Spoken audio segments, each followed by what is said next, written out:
मुझे पता है आप सभी को बजट से बहुत ज़्यादा उम्मीदें थीं, लेकिन उम्मीदों को तगड़ा झटका लगा है दोस्तों। बहुजनों को इस बजट में क्या मिला उसका मैं आज विस्तार से इस बजट का विश्लेषण करने वाला हूं।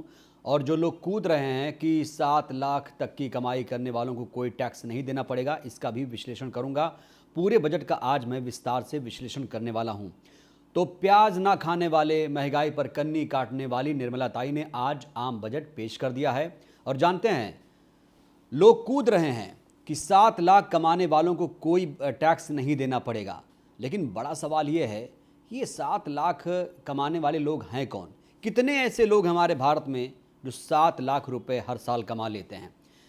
जानते हैं 7 लाख कैसे कमाया जाता है? हर साल अगर आपकी सैलरी करीब 60,000 रुपये प्रति माह हो, तब आपको एक साल में 7 लाख रुपये आप इकट्ठा कर पाएंगे। और सुनिए, विरोधाभास आपको बताता हूं, विरोधाभास जानिए। कहा जा रहा है कि 80 करोड़ लोगों को मुफ्त में अनाज दे रही है सरकार। अब 125 करोड़ की आबादी में 80 लाख को अलग कर दीजिए, कितने बचे? अब इसमें बचे आपके 55 करोड़। 55 करोड़ लोगों में से कितने ऐसे लोग हैं जो 60,000 रुपये प्रति माह कमाते होंगे? जानते हैं बजट में क्या कहा गया है? खिलौने खरीदिए, साइकिल खरीदिए, टीवी खरीदिए। टीवी आप खरीदते हैं कि नहीं खरीदते हैं? साइकिल खरीदते हैं? नहीं खरीदा है तो जाके खरीद लीजिए। और क्या खरीदना आपको? इलेक्ट्रिक गाड़ियां खरीदिए। चाइनीज़ कह रहे हैं खिलौना महंगा कर दिया गया, सिगरेट महंगी कर दी गई है, और 80 करोड़ को मुफ्त अनाज देने का एक बार फिर से ढिंढोरा पीटा जा रहा है।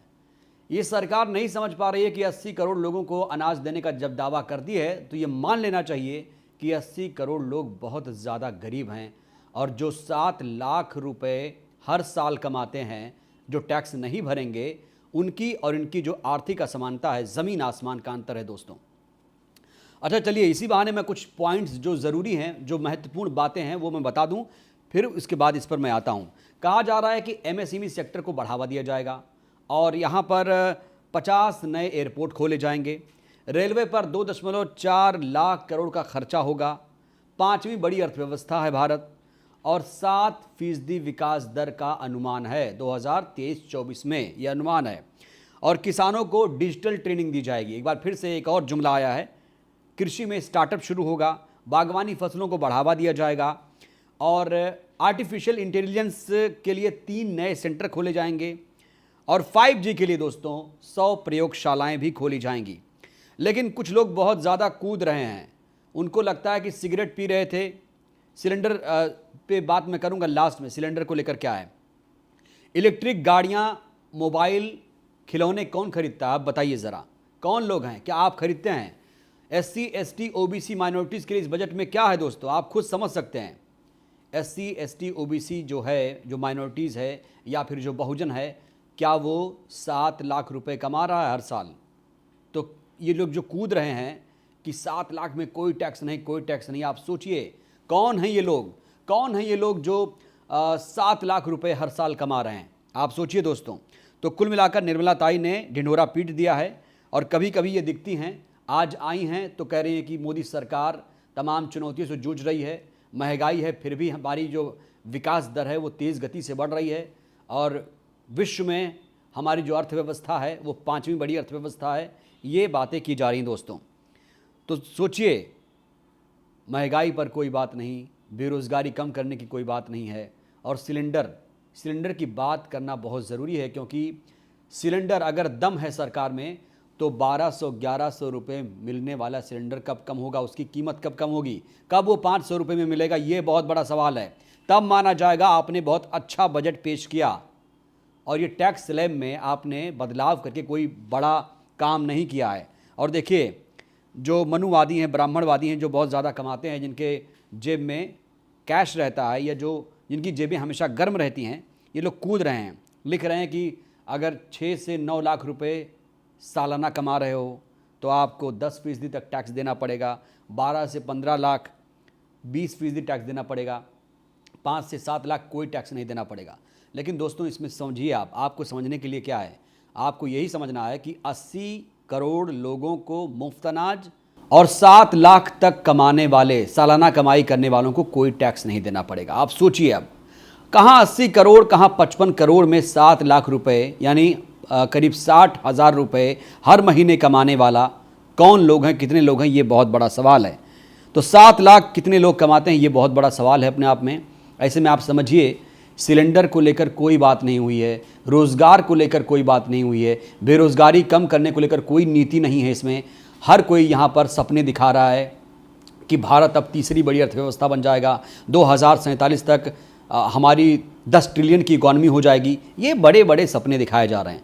और 2000 देखिए दोस्तों, जब बजट आता है तो बताया जाता है कि आगे हम क्या करेंगे, हमारा लक्ष्य क्या होगा। और हर साल 1 फरवरी को पूरी दुनिया में रहने वाले जो भारतीय हैं या पूरे जो देश में जो भारतीय हैं कोने कोने से, वो लोग टकटकी लगाए रहते हैं कि हमारे लिए इसमें क्या है। किसानों की स्थिति आपको पता होगा क्या है।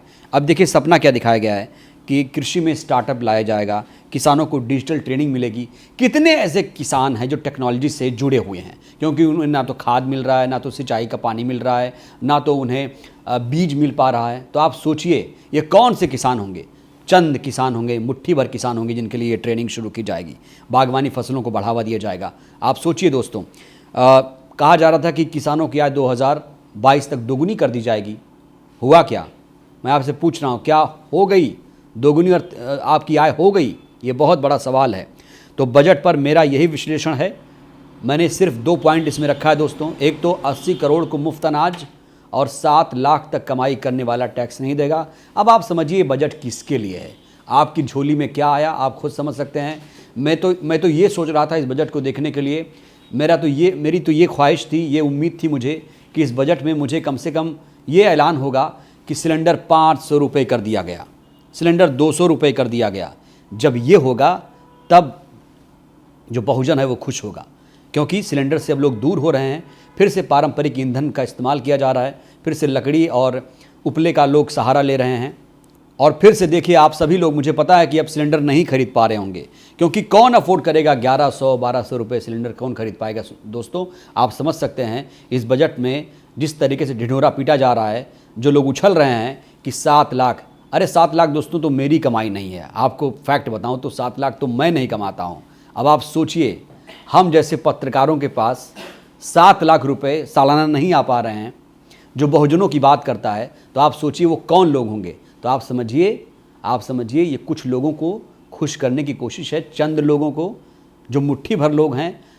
देश में हमारे 80 करोड़ लोग खाने को मोहताज हैं, उनको 3 रुपये प्रति किलो चावल देने का वादा किया जा रहा है। कितनी क्वालिटी उसकी कैसी होगी मुझे नहीं पता है, लेकिन ये दावा लगातार किया जा रहा है कि भैया हम तो 80 करोड़ लोगों को मुफ्त में अनाज दे रहे हैं और इस पर हम खर्च किया जा रहा है करोड़ों रुपए।